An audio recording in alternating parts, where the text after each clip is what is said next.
नमस्कार, शंखनाद में आपका स्वागत है। इन दिनों झारखंड की सियासत बदलती नजर आ रही है और ये इंपैक्ट क्रिएट हुआ है, वो कॉकरोचों का है, वो राहुल गांधी का है। भुगतान भुगतना पड़ रहा है झारखंड के चीफ मिनिस्टर हेमंत सोरेन का। लगातार विरोध हो रहे हैं, प्रदर्शन हो रहे हैं, हंगामे हो रहे हैं, छात्र वहां पर सड़कों पर हैं। ऐसा नहीं कि कॉकरोच पार्टी के दीपिके वहां पर जाकर प्रदर्शन कर रहा है। वहां के ओरिजिनल छात्र जो पढ़ाई कर रहे हैं, जो कंपटीशन की तैयारी कर रहे हैं, जो एग्जाम दे रहे हैं, वो सड़कों पर हैं। उसके खिलाफ आप कर क्या सकते हो? हालांकि लॉ एंड ऑर्डर का सिचुएशन मेंटेन करना है तो जरूरी हो जाता है, लाठीचार्ज करना पड़ेगा। छात्र अगर प्रदर्शन करते हुए बैरिकेड को तोड़ेंगे तो उनके ऊपर भी लाठीचार्ज करना पड़ेगा। पुलिस अपना काम करेगी ही, वाटर कैनन का उपयोग करना पड़ेगा। ऐसा नहीं है कि छात्र हैं और वो भी वायलेंट हो गए। अगर उन्होंने हिंसात्मक प्रदर्शन कर दिया, पत्थरबाजी करने लगे, बैरिकेड को तोड़कर मुख्यमंत्री के आवास तक पहुंचने की कोशिश करें या फिर विधानसभा तक पहुंचने की कोशिश करें, तो ऐसे स्थिति में उनके साथ भी वही किया जाएगा जो कॉकरोचों के साथ दिल्ली में किया गया, और वो किया जा रहा है। कई जगह पर लाठी डंडे चल रहे हैं, लेकिन समस्या राहुल गांधी की नहीं है, क्योंकि राहुल गांधी झारखंड की सरकार में सहयोगी पार्टी के नेता तो हैं, वहां पर कांग्रेस मंत्रिमंडल में शामिल तो है, लेकिन जिम्मेदारी लेने से बच रही है। राहुल गांधी को इन दिनों प्रयागराज जाकर छात्रों की गुंज का कार्यक्रम करने के बदले रांची जाना चाहिए, वहां पर स्टूडेंट के साथ बातचीत करनी चाहिए,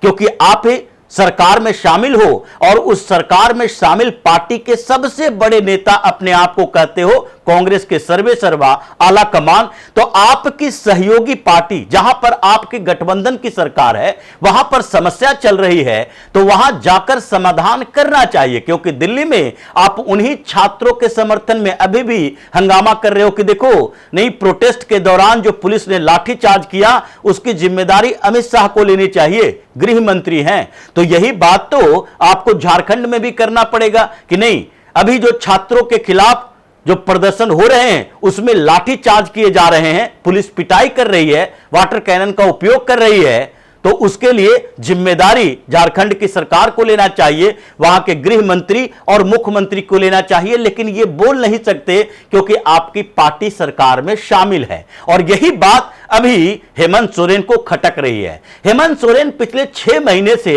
राहुल गांधी से नाराज चल रहे थे। यह पहली बार नहीं है, पिछले 6 महीने से ऐसी स्थिति आ गई थी कि हेमंत सोरेन ने 2 बार ऐसी बात हुई कि सीधे तौर पर कह दिया कि कांग्रेस की जरूरत अब हमें नहीं है। जब कैबिनेट एक्सपेंशन हो रहा था तो उस समय भी कांग्रेस ने नेगोशिएशन को आगे बढ़ाया, सीधे तौर पर कुछ ऐसे मंत्रालय की मांग कर दी जिसमें इनके कमाई के साधन ज्यादा हों।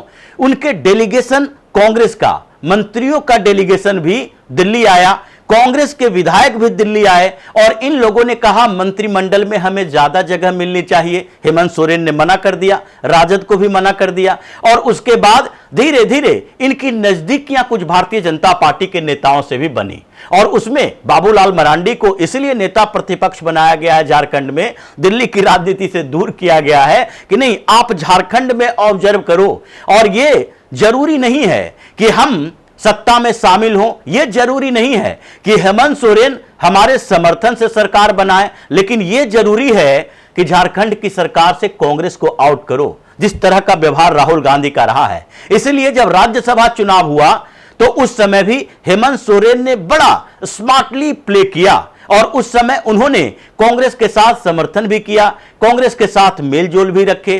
कांग्रेस ने जब उनसे एक राज्यसभा सीट की डिमांड की तो थोड़ी बहुत परेशानी हुई थी। परेशानी इस कदर बढ़ी कि जब बघेल वहां पर गए थे झारखंड में मिलने के लिए रांची में हेमंत सोरेन के साथ, तो उनको 2 घंटे का इंतजार करवाया गया, और उसके बाद जब दूसरे दिन भी वो मुलाकात करने के लिए गए तो उनसे सीधे तौर पर कहा गया आप छोटी पार्टी हो, आपके पास इतने विधायकों का समर्थन नहीं है कि राज्यसभा भेज सकते हो, लेकिन फिर भी आप अगर डिमांड कर रहे हो कि नहीं सरकार में हम शामिल हैं, आपको समर्थन दे रहे हैं, आप चीफ मिनिस्टर बनाए हुए हैं आपको, तो ऐसे स्थिति में अगर आप नेगोशिएशन को बार्गेनिंग के तौर पर ले रहे हो तो ठीक है, एक सीट दे देते हैं, लेकिन सीट देने का मतलब यह नहीं है कि जीत की गारंटी है। और इसीलिए राज्यसभा के चुनाव में जब कांग्रेस अपने आधार पर विधायकों का समर्थन जुटा रही थी तो हेमंत सोरेन भारतीय जनता पार्टी समर्थित कैंडिडेट के साथ मीटिंग भी कर रहे थे, और यही आधार रहा जिसके कारण कांग्रेस, जिसको एक सीट मिलने की उम्मीद थी हेमंत सोरेन के उस दांव के कारण, वो सीट भी चली गई। भारतीय जनता पार्टी समर्थित उम्मीदवार जीत गए। झारखंड से राज्यसभा की एक सीट भारतीय जनता पार्टी की झोली में आ गई। लेकिन उस समय के बाद धीरे धीरे स्थितियां थोड़ी सी बदली। राहुल गांधी और हेमंत सोरेन के बीच दूरियां धीरे धीरे बढ़ी है, वो कम नहीं हुई है। लेकिन अचानक से दिल्ली में प्रोटेस्ट, और प्रोटेस्ट के बाद उसका असर अब सीधे झारखंड में दिखाई पड़ रहा है। अभी आम आदमी पार्टी की सरकार पंजाब में है, वहां भी इन मुद्दों के ऊपर प्रोटेस्ट हुए। ऐसा नहीं है कि वहां के शिक्षा मंत्री के खिलाफ प्रोटेस्ट नहीं हुए, यहां तक कि झारखंड के अलावा दूसरे राज्यों में भी थोड़े बहुत प्रोटेस्ट हुए। बिहार में इन लोगों ने प्रोटेस्ट किया, लेकिन प्रोटेस्ट के बाद शांति छा गई, क्योंकि इनका प्रोटेस्ट बिहार में बिहार के मुद्दे पर नहीं था, बल्कि धर्मेंद्र प्रधान के इस्तीफे के मुद्दे पर था। लेकिन झारखंड की स्थिति अलग है। झारखंड में छात्र सड़क पर हैं कि हमारा एग्जामिनेशन कैंसिल हो रहा है। 40 साल की उम्र के हो गए हैं और 3-3 बार एग्जामिनेशन कैंसिल होने के कारण हमारी उम्र बढ़ रही है, हम एग्जाम दे नहीं पा रहे हैं, शेड्यूलिंग सही नहीं है, एग्जामिनेशन के पेपर लीक होते हैं, फिर कैंसिल किए जाते हैं और उसके लिए 1 साल का इंतजार करना पड़ता है। ऐसी स्थितियों में सरकार घुटने पर है। राहुल गांधी यहां बैठे हैं तो अब कौन सा सहारा?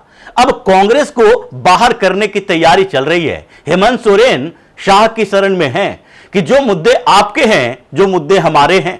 हम लोग पहले भूल गए थे कि अगर सरकार केंद्र में भारतीय जनता पार्टी की है तो अलग अलग राज्यों में विपक्ष की कुछ पार्टियों की भी सरकार है, और अगर सरकार किसी राज्य में किसी पार्टी की है तो वहां के लॉ एंड ऑर्डर के सिचुएशन को मेंटेन करना उस राज्य की सरकार का काम है। और इसीलिए अगर झारखंड में प्रोटेस्ट बढ़ रहा है तो वहां पर हेमंत सोरेन की समस्या बढ़ेगी, और झारखंड की पुलिस से अगर कंट्रोल नहीं होगा, क्योंकि झारखंड ऐसा स्टेट है जो कभी नक्सलवाद का गढ़ रहा था।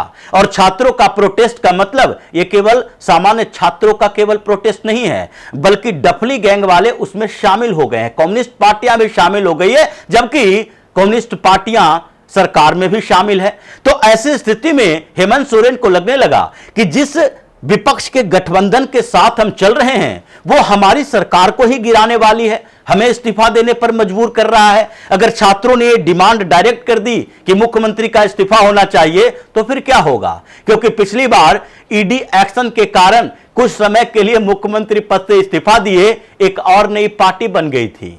जिसे मुख्यमंत्री बनाया वही धोखा देकर चला गया, पार्टी टूटने की स्थिति में आ गई थी। तो इससे तो बेहतर है अकेले दम पर सरकार बनाओ और न्यूट्रल रहने की कोशिश करो। जैसे लंबे समय तक सरकार रही बीजू जनता दल की उड़ीसा में, वो न्यूट्रल पार्टी रही, न एनडीए में न यूपीए का हिस्सा रही, न इंडिया अलायंस का हिस्सा रही। जिस तरीके से जगन मोहन रेड्डी की सरकार रही आंध्र प्रदेश में, और जगन मोहन रेड्डी भी न्यूट्रल पार्टी बने रहे। वाईएसआरसीपी कभी भी मुद्दे के आधार पर एनडीए को भी समर्थन देती थी, एनडीए का विरोध भी करती थी संसद के अंदर भी। जिस तरीके से कुछ समय तक तेलंगाना के अंदर केसी रामाराव की सरकार रही बीआरएस की, और वो भी कुछ समय तक न्यूट्रल पार्टी बने रहे। हालांकि उनको लगने लगा कि भारतीय जनता पार्टी अब आधार बढ़ा रही है, तेलंगाना में डायरेक्ट चैलेंजर बनने वाली है, तो उन्होंने भी छोड़ दिया। लेकिन उसी तरीके से अभी हेमंत सोरेन सोच रहे हैं अमित शाह की शरण में कि नहीं नहीं,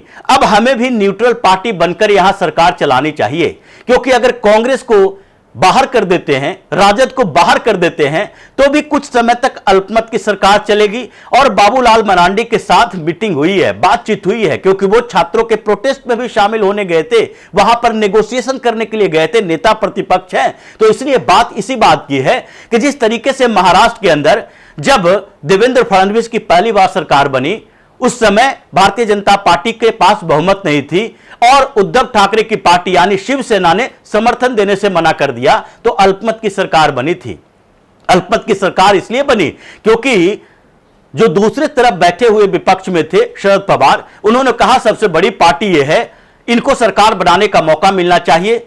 और जब बहुमत साबित करने का समय आया तो उस समय अगेंस्ट में वोटिंग शरद पवार की पार्टी ने नहीं किया, यानी कि विश्वास मत हासिल हो गया, अल्पमत की सरकार चली। अब वही आधार लेकर आगे बढ़ रहे हैं हेमंत सोरेन कि हमें अल्पमत की सरकार से रोकेगा कौन? भारतीय जनता पार्टी। भारतीय जनता पार्टी अगर हमारे अगेंस्ट में वोटिंग करता है विश्वास मत हासिल करने के समय, तभी हमारी सरकार गिर सकती है। अगर भारतीय जनता पार्टी बाइकॉट कर देता है, हमारे खिलाफ वोटिंग नहीं करता, तो हम अल्पमत की सरकार भी चला सकते हैं। और यहां दिल्ली में मीटिंग इसी बात की चल रही है कि राहुल गांधी से बदला लेना है। राहुल गांधी को एक एक स्टेट में सरकार से बाहर करना है। जिनके यहां फुल मेजोरिटी की सरकार है, वहां तो आपस में लड़ झगड़ कर ये एक दूसरे की टांग खींच रहे हैं, लेकिन जहां पर इनका गठबंधन सहयोगियों की सरकार है, वहां से आउट करो। इसलिए हेमंत सोरेन अब अमित शाह की शरण में है, सोच रहे हैं पैरामिलिट्री फोर्स बुलाने की जरूरत पड़ी क्योंकि झारखंड है, वहां फिर नक्सलवादी पनप सकता है। इसी आंदोलन के नाम पर विस्फोट, बम विस्फोट हो सकते हैं, घातक हथियारों से हमला हो सकता है। तो ऐसे में पैरामिलिट्री फोर्सेस की भी जरूरत पड़ेगी, केंद्र सरकार के सहयोग की जरूरत पड़ेगी, राहुल गांधी के सहयोग की जरूरत नहीं है। इसलिए अब झारखंड में कुछ नया खेल होने वाला है। कांग्रेस सरकार से बाहर जा सकती है और हेमंत सोरेन अकेले दम पर सरकार चला सकते हैं। भारतीय जनता पार्टी पर्दे के पीछे से सपोर्ट कर सकती है। जो आंदोलन चल रहे हैं उसका परिणाम सियासत में भी देखने को मिल सकता है। तो इसी तरह की खबरों के साथ फिर से हाजिर होंगे, तब तक के लिए बने रहिए हमारे साथ, देते रहिए हमें सहयोग ताकि इसी तरह की खबर हम आपके लाते रहें। धन्यवाद।